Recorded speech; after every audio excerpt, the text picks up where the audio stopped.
I stare at the dimly lit screen, my hands trembling as I scroll through the pictures. Each image burns itself into my memory, a twisted confirmation of the nagging suspicions I had tried to ignore for too long.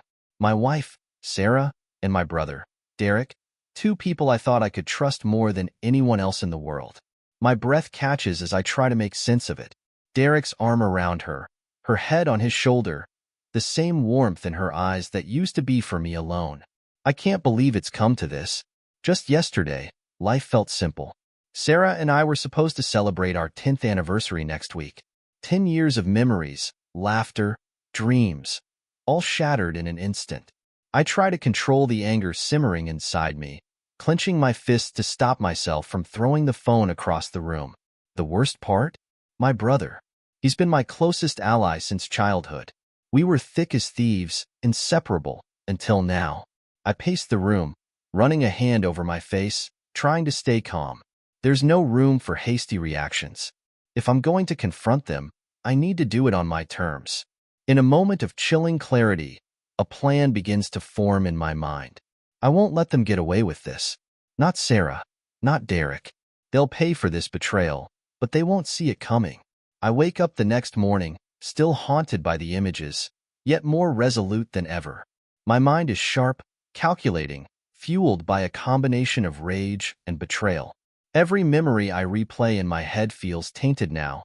Every smile, every touch, every laugh. But I have no time for nostalgia. Today, I begin gathering my own ammunition. I decide to keep things cool with Sarah. She's good at playing the part, after all, pretending to be the devoted wife. But I've seen the truth, and I'm not about to let it slide. Heading out early today? She asks as I grab my keys. Yeah, busy day at the office, I respond, masking the bitterness I feel. I give her a quick peck on the cheek, just like any other day, and watch her smile. Innocent, unsuspecting. I wonder if she feels even a shred of guilt. Somehow, I doubt it. Instead of heading to work, I make my way to the bank. It's time to start separating my finances, moving them into accounts Sarah has no access to. I want every step planned out. If this is going to end, it's going to end on my terms. At lunch, I text Derek, keeping my tone casual. Hey, man, drinks tonight? Been a while since we caught up. He's quick to respond, just like the loyal brother he's always pretended to be.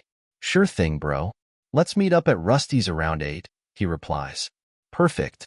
Tonight, I'll look my betrayer in the eye, and he won't even realize he's setting himself up. As I drive to the bar that night, I replay all the years Derek and I spent together. We've been through everything: graduations, family trips, late-night talks when life got tough. But now, every single memory feels like a cruel joke. I park the car, taking a moment to compose myself, pushing down the storm of anger that threatens to erupt. When I walk into Rusty's, Derek is already there, waving from a booth in the corner, his usual grin plastered on his face. I give him a nod, force a smile, and slide into the seat across from him. He's sipping a beer, relaxed, oblivious to the fact that tonight will mark the beginning of his reckoning. Long time, man, he says, clinking his bottle against mine. We've got to do this more often. Yeah, I reply, keeping my tone casual. Life gets in the way, huh? For a while, we talk about everyday things: work, family, our favorite sports teams. I play along, asking about his new projects at work, pretending like he's still my brother, like he hasn't ripped my heart out.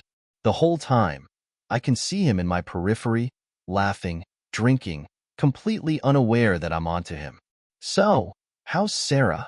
He asks, trying to sound casual, but I notice the flicker in his eyes, a hint of something he thinks he's hiding well. Oh, she's good, I say, my jaw tightening. Keeping busy. You know how it is. Yeah, he says, nodding a bit too eagerly. I take a long swig of my drink, the liquid fire doing nothing to cool the rage simmering within me. You know, it's funny, I say, leaning back, pretending to relax. Sometimes I wonder how well we really know the people closest to us. He shifts slightly, chuckling awkwardly. What do you mean by that? I look him dead in the eye, allowing a hint of steel to slip into my gaze. Just that people have secrets. You'd be surprised what you can learn if you're paying attention. Derek blinks, a flicker of unease crossing his face. Good. Let him squirm a little. But I don't want him suspicious. Not yet. I force a smile, changing the subject, giving him just enough room to breathe, to think everything is still under his control. By the end of the night, he's thoroughly intoxicated, and I make sure he stumbles out of the bar with a sloppy grin, none the wiser. Tonight, I've laid the groundwork. Tomorrow, I'll take the next step in my plan. Little does he know, he's set himself up for a fall he'll never recover from. The following morning, I wake up early, feeling more alive and alert than I have in weeks. I'm no longer the victim in this twisted triangle. I'm the one steering the ship now, and it's time to sow the seeds of doubt in their perfect little world. My first stop is Sarah's office. I know her routine well enough. She always grabs her coffee around 10 a.m., stepping away from her desk for a few minutes. With precision, I wait in my car until I see her walk out, heels clicking, phone in hand as she heads toward the nearby cafe. I slip into the building, heart pounding, and make my way to her desk, moving quickly but carefully. I place a small, discreet card under her keyboard, a business card from a private investigator, a friend of mine who's in on this plan. Nothing else, just the card. I want her to find it by accident, for her to wonder. I want her mind to spiral. When I exit the building, Sarah is still chatting on the phone, completely unaware. I retreat to my car, watching from a safe distance. Eventually, she returns, her face neutral, entirely unaware of the little surprise waiting for her. With that planted, I head to Derek's apartment. This next part requires a bit more finesse. I managed to swipe his spare key a few weeks ago when he accidentally left his jacket at our place after a family barbecue. Now, I'm slipping into his apartment like a ghost. His apartment is a mess, laundry on the floor, dishes in the sink. I almost laugh at how carefree he must feel, acting like nothing could possibly touch him. I find his dresser drawer and slip a note inside his wallet. I know. Just that. Nothing else. I want him to wonder who left it. Maybe he'll think it's from a former fling, or someone else who's seen his duplicity. I slip out as easily as I entered, feeling the thrill of control. They may not know it yet, but both Sarah and Derek are playing my game now. The next time they meet up, they'll be on edge, their paranoia tightening around them like a noose. I can't help but smirk as I drive away. They'll feel the tension, the slow burn of suspicion, and I'll be watching every moment of it. I don't have to wait long to see the effects of my handiwork. That evening, Sarah's pacing around the kitchen, a slight furrow in her brow. She's quiet, more distracted than usual, and every so often, she glances at me like she's trying to read my face. Rough day at work? I ask, feigning innocence as I chop vegetables for dinner. She forces a smile, but it doesn't reach her eyes. Yeah, just a lot going on. Her voice trails off, and she looks down at her phone, fingers tapping nervously. I can tell she's seen the business card. She's wondering who left it, if someone's onto her, if I'm onto her. And that's exactly what I want. After dinner, I head to the den, pretending to be engrossed in a book. I can see her through the reflection in the glass door, pacing by the window, stealing glances in my direction. The tension in the air is thick, almost suffocating, and I revel in it. She's not so composed now, not so confident. Her mind must be racing, and every nervous look she shoots my way is fuel to the fire I'm building. The next day, I pay a visit to our old friend, Tom. He's known Sarah and me since college, but he also knows Derek well. I plan to plan a few carefully crafted stories, just enough to set Tom's curiosity ablaze. Have you seen Derek recently? I ask, keeping my tone light. Tom raises an eyebrow. Not for a while, actually. Why? Something up? Oh, nothing big, I say, giving a half shrug. He just seemed different the last time I saw him. Kind of on edge, you know? I see the curiosity flicker in Tom's eyes, just as I'd hoped. Tom's the kind of guy who doesn't know how to keep things to himself. He'll reach out to Derek with innocent questions, maybe mention seeing me, and Derek will start to feel the heat from yet another side. By the time I leave, I know Tom is itching to dig deeper. With him fanning the flames, Derek will be on high alert, feeling as if eyes are on him from every corner. It's only a matter of time before he spirals. As I drive home, I can't help but smile. They're both playing into my hands, each new layer of paranoia tightening the walls around them. Soon, they'll be so busy watching their backs, they won't even realize I'm the one pushing them toward the edge. The following evening, I watch as Sarah and Derek's world begins to crumble. I've made sure to leave them just enough clues to get their suspicions rolling, but not enough to draw any solid conclusions. They're both on edge, and it's becoming obvious. Sarah's been stealing glances at me all night, as if searching for a hint of suspicion on my face. Meanwhile, my phone buzzes with a text from Tom. "Hey, just had the weirdest convo with Derek. Man's acting strange. Did something happen I don't know about?" I smirk, replying nonchalantly. "Not that I know of. He seemed fine last time we hung out. I know Tom won't let this drop. He's too invested now." After I put my phone down, Sarah approaches, trying to act casual. "So, how was your day?" "Oh, the usual," I respond, letting a faint smile play on my lips. "Met with Tom for lunch. He mentioned he hadn't seen Derek around lately." Her eyes widen, and she tries to hide it by taking a sip of her wine. "Oh, is everything okay with Derek?" I let the silence stretch, taking my time to respond, knowing it'll mess with her. "I'm sure he's fine," I say finally, leaning back. "People go through things." Her fingers tighten around her glass, and she looks away, her discomfort barely masked. I know she's wondering if I know, if I'm hinting at something deeper. She's unraveling right in front of me, and it's exhilarating. Later that night, I catch her on the phone, her voice low and urgent. "Yes, I know, Derek. I found it at my desk. I have no idea how it got there. And he met Tom today." "What if—" She stops, hearing me coming down the hall. I clear my throat as I enter the room, and she quickly ends the call. "Late night work stuff?" I ask, playing dumb. Yeah. Just some client follow-up," she stammers, shoving her phone into her pocket. "Must be important," I say, my eyes lingering on hers a little too long. She looks away, nervous. The cracks are widening, and it won't be long before their foundation collapses. Tonight, I sleep well, knowing that they're both twisting in the net I've woven around them. The next day, I take things a step further, planting a little trap to bring their paranoia to a boil.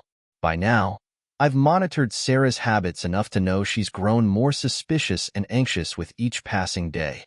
So, I leave my phone out on the kitchen counter with the screen unlocked and my text conversation with Tom open, specifically displaying my last message to him about Derek acting strange.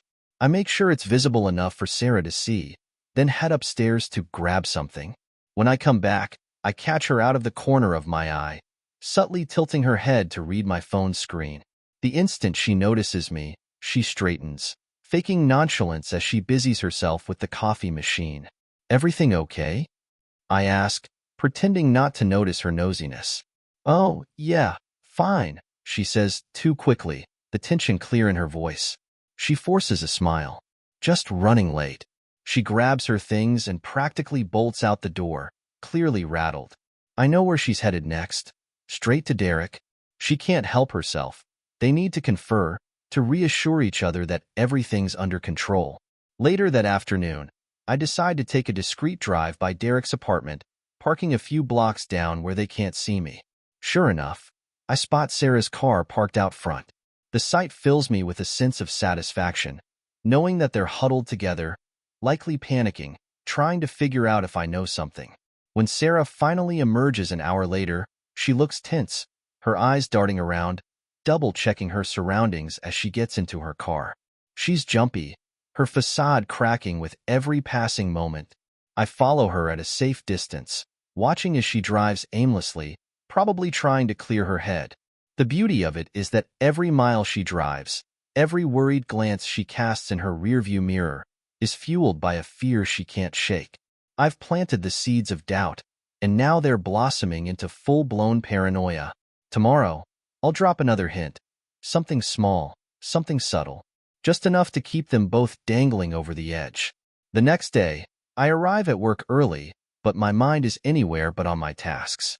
I'm setting the stage for the next part of my plan, something so subtle yet impactful that it will leave Sarah and Derek grasping at straws.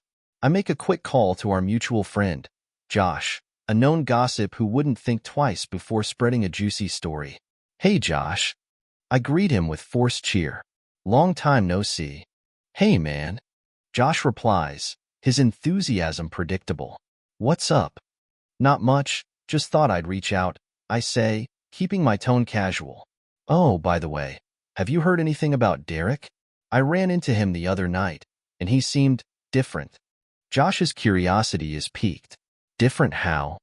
"Hard to say," I add, as if pondering. "He just seemed distracted. Maybe it's nothing, but it just didn't sit right with me." I know that Josh won't let this go. By the time the sun sets, half our friend circle will have heard whispers about Derek's strange behavior.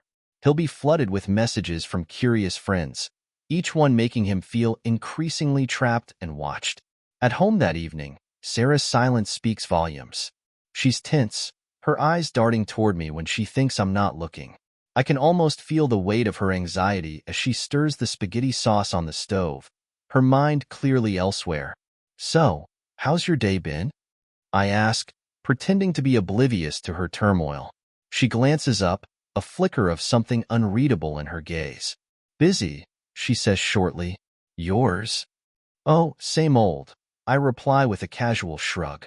"Just caught up with a few friends, including Josh. You know how he loves to gossip."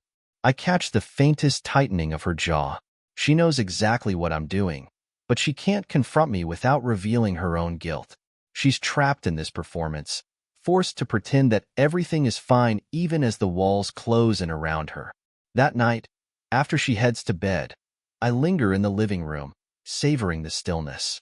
They're both feeling the pressure now, each paranoid that the other has somehow let their secret slip. It's only a matter of time before they crack under the weight of their own lies. The next morning, I find Sarah already up, nervously scrolling through her phone at the kitchen table.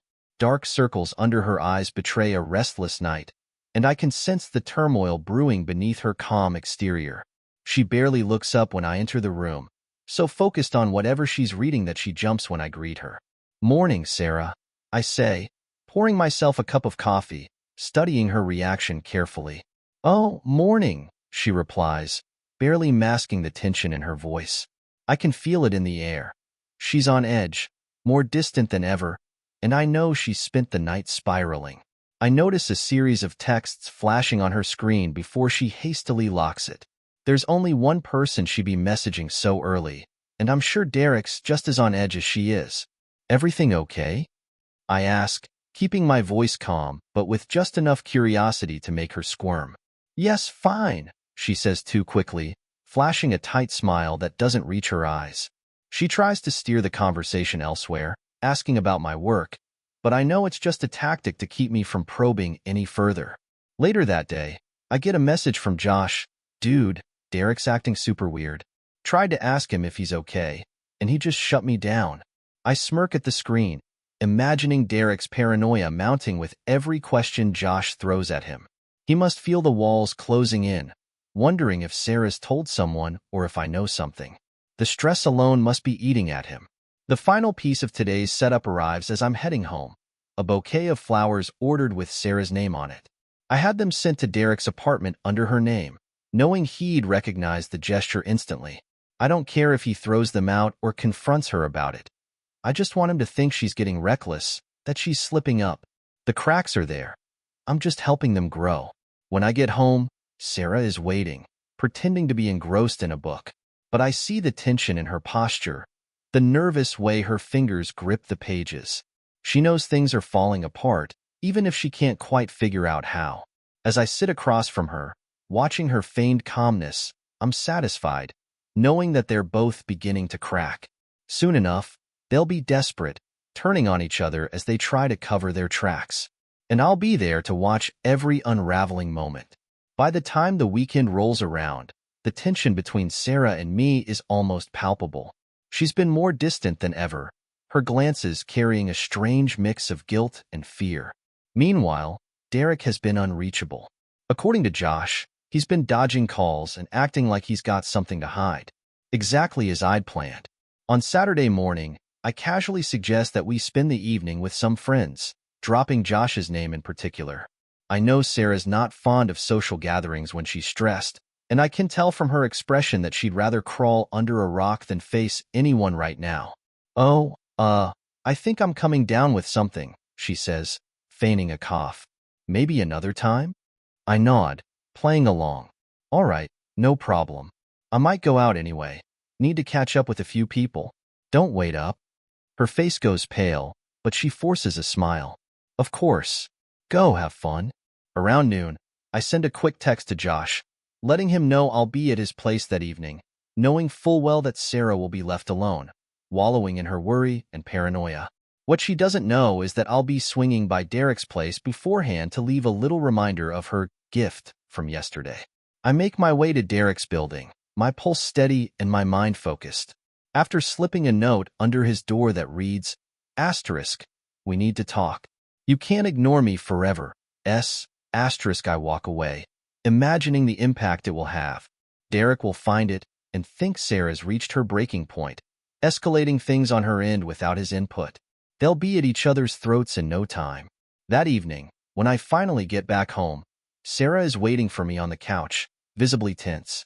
She probably tried to reach Derek and found herself blocked or ignored. She looks up, eyes searching mine, as if she's trying to gauge whether I know anything. Had a good time? She asks, her voice carefully neutral. Yeah, it was fine, I reply, shrugging as I hang up my coat. Josh said he hasn't seen Derek around lately. Wonder if he's okay? She stammers, oh, yeah, he's probably just busy. You know how he is. I raise an eyebrow, letting her stew in silence. Busy, huh? Guess everyone's got their secrets. Her face blanches, and for a moment, I think she's going to say something. But she swallows it down, offering only a weak smile before retreating to the bedroom.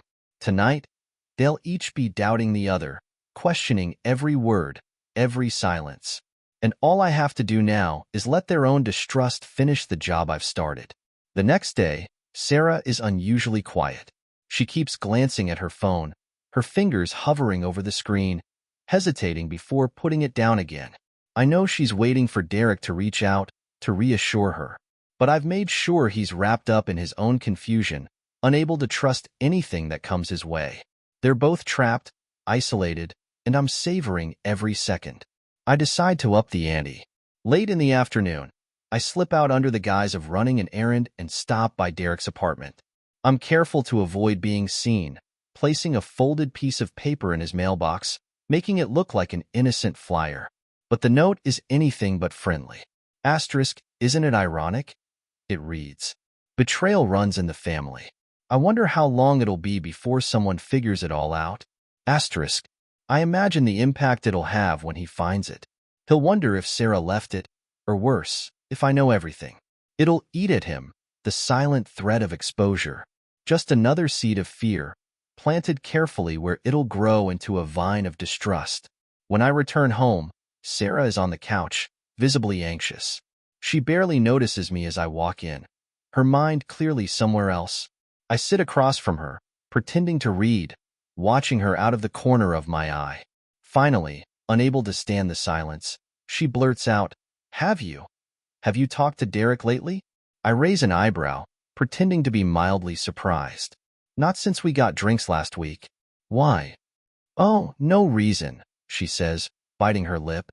Her attempt to sound casual falls flat, and I see the cracks deepening. You know, I say, leaning forward slightly, he's been acting strange lately, almost like he's hiding something. She stiffens, her eyes darting to mine, and I can see the panic beginning to set in. What do you mean? She asks, her voice just a bit too high. Just a feeling, I say with a shrug, letting the silence fill the room. Funny, isn't it? How people we think we know so well can turn out to be different. The color drains from her face, and she quickly gets up, muttering something about needing air as she heads out the door. I watch her go, knowing she's probably on her way to confront Derek, demanding answers.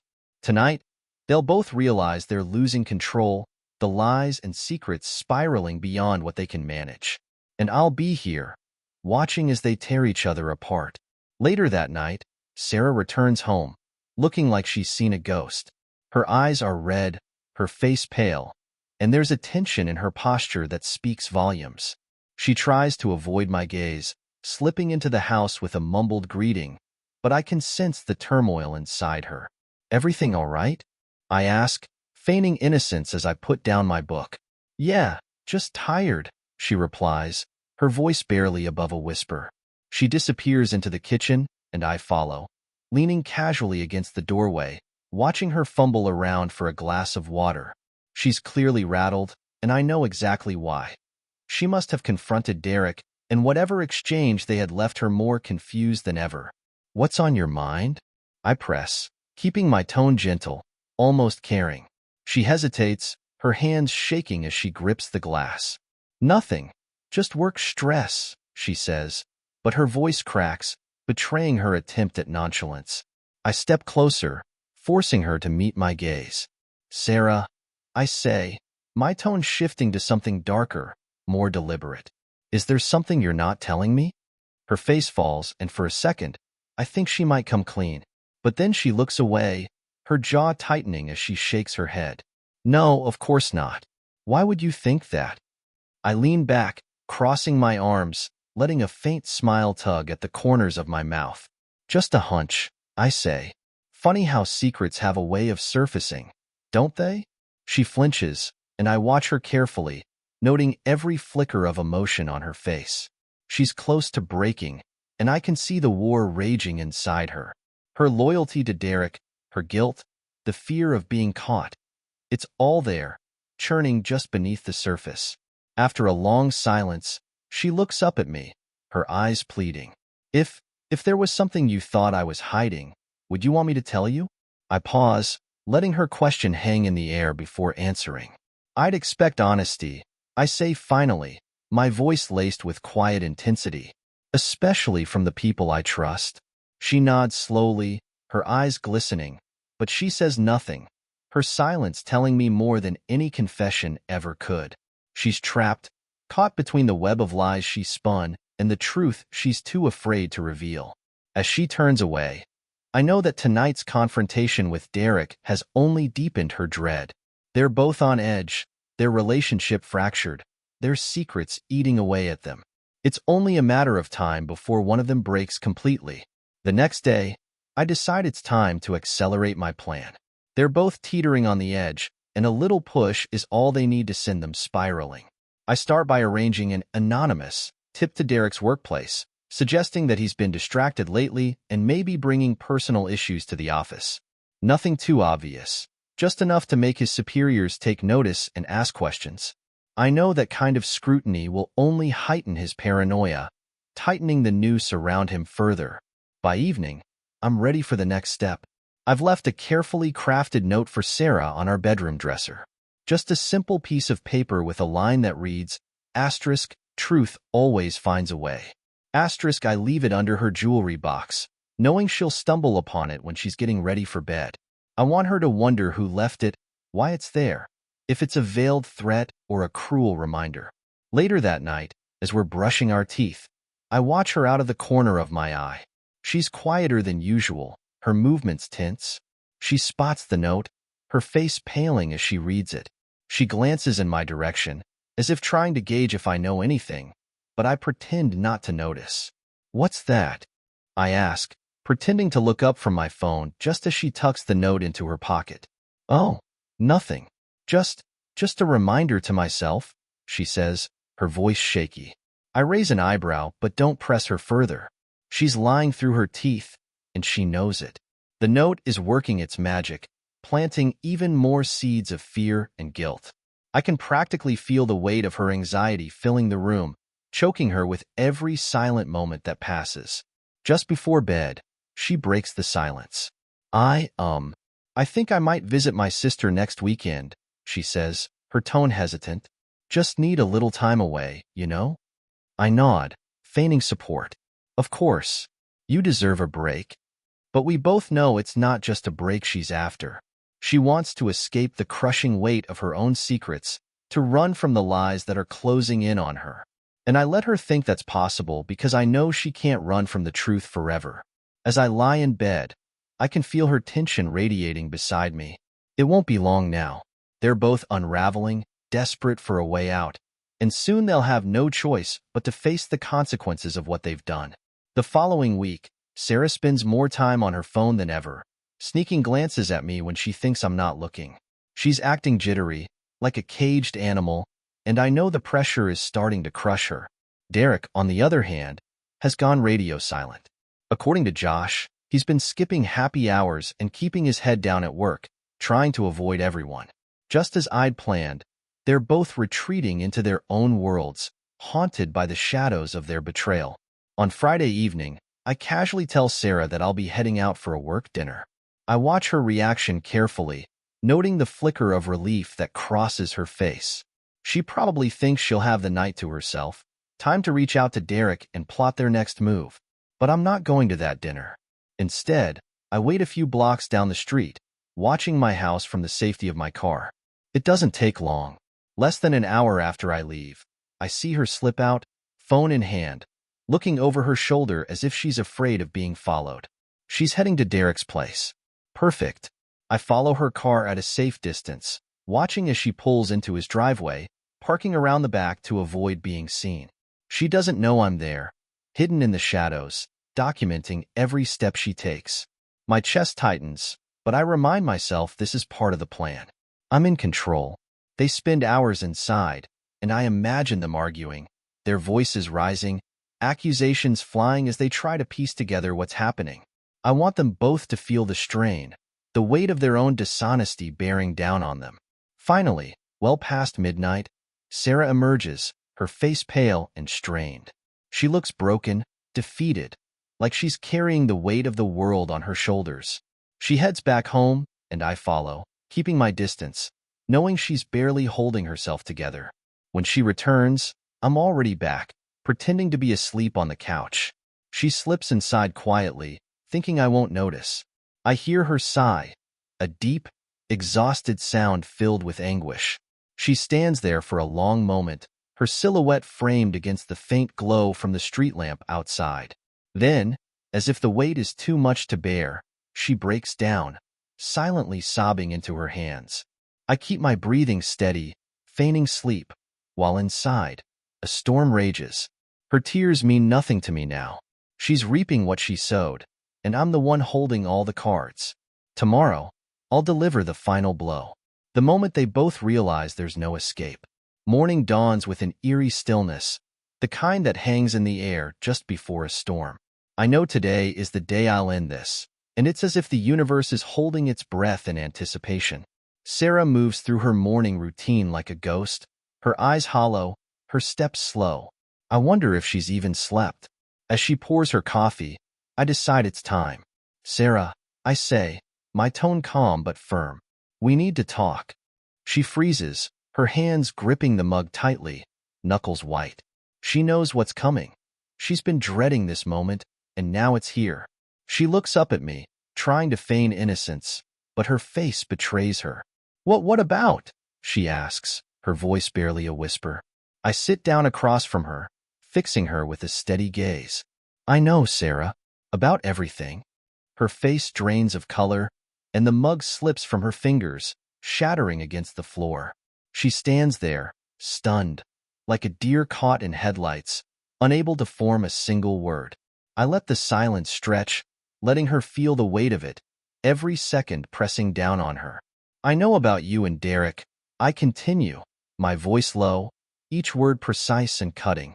I know about the lies, the secrets, the betrayal. I know everything. She shakes her head, stammering, I didn't mean. But you did. I cut her off, my voice rising. You meant every single step, every moment you hid from me. The two of you, my wife and my brother. I trusted you both, and this is how you repay me. She breaks down, sinking to her knees, sobbing uncontrollably. I'm sorry, she chokes out. I never wanted this to happen. I stare at her, feeling the cold satisfaction of watching her crumble. Sorry isn't enough, Sarah. Not anymore.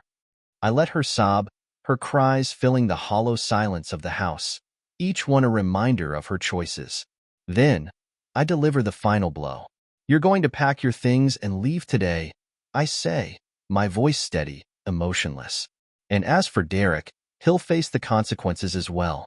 Neither of you are welcome in my life anymore. She looks up at me, eyes red and pleading. Please, can't we just?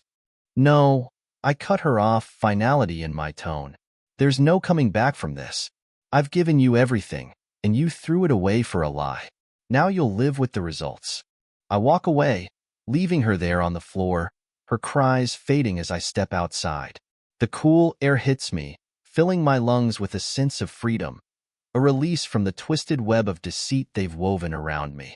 As I drive away, I feel an odd sense of calm. I've faced the betrayal head-on, and I've taken back control of my life. They thought they could toy with me, manipulate me, but I've shown them that I won't be the one left broken. And with that, I leave them to their shattered lives, their choices weighing on them like a curse they'll never escape. Have you ever faced betrayal like this? Share your story in the comments below. And don't forget to like and subscribe for more tales of twisted revelations and ruthless justice.